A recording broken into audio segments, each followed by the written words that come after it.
House. Let's bring in Matt Keelan, GOP strategist, and the Vogel Group principal, and Fred Hicks, a Democratic strategist. Gentlemen, welcome. Good morning, Mike. Thank you for having us. So, Matt, now that the president's going to sign it later today, the key will be for Republicans to get out and sell it, since most Americans don't really know all that's in the bill. What about that? Well, absolutely. Listen, the Democratic Party has shown every single one of them voted for the largest tax increase in American history. I can't even remember the last time a Democrat voted to cut taxes. The American people want this bill. The American people want America to succeed. The American people want the economy to continue to grow. And Donald Trump is delivering on all of those things, and he'll keep delivering. Fred, I remember Republicans running against another massive bill, Obamacare, over several election cycles. How did Democrats run against the big, beautiful bill? Well, first of all, I want to say happy birthday to America. Today is a great day because it's our Independence Day. And I want to push back on something Matt just said there, and I'll answer your question. I want to remind our viewers that there were Republicans in both chambers that voted against this bill. This is not a Democratic opposition bill or Republican bill. This is something that had sticking points for and problem points for a number of people. And even those who who ended up voting for it, like the members of the Freedom Caucus, expressed a lot of reservations about this bill.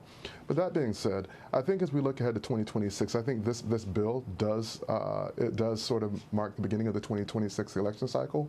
And I think that Democrats are going to focus on potential cuts to Medicaid. And the really big point here is not that Democrats are opposed to tax cuts. It's for whom the taxes will be cut and who receives the bulk of benefits from a bill like this.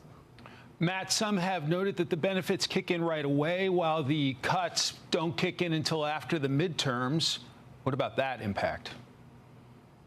Well, the big thing about this bill, Mike, is that the Republicans didn't want people's taxes to go up.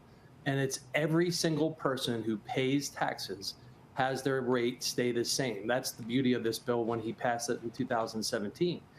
Everybody got a tax cut. In fact, the people at the lower end of the income bracket were getting the biggest amount of taxes cut. So for a politician, that's exactly what you want. And the other thing that Donald Trump does that the Republicans love and Democrats hate is he campaigned on this for 4 years. He does what he says he's going to do. He is not a typical politician. He actually delivers on what he says he's going to do. Fred, does it worry you if people get a break on no tax on tips, no tax on overtime, and see their tax bill in their paychecks going down every cycle in terms of campaigning against that as a Democrat? No, the Democrats and I personally would love to have more money and keep more money, so that is not an issue. And I want to remind our viewers that Vice President Harris also campaigned on no tips or no taxes on tips. So that's not, again, not a Democratic or Republican issue.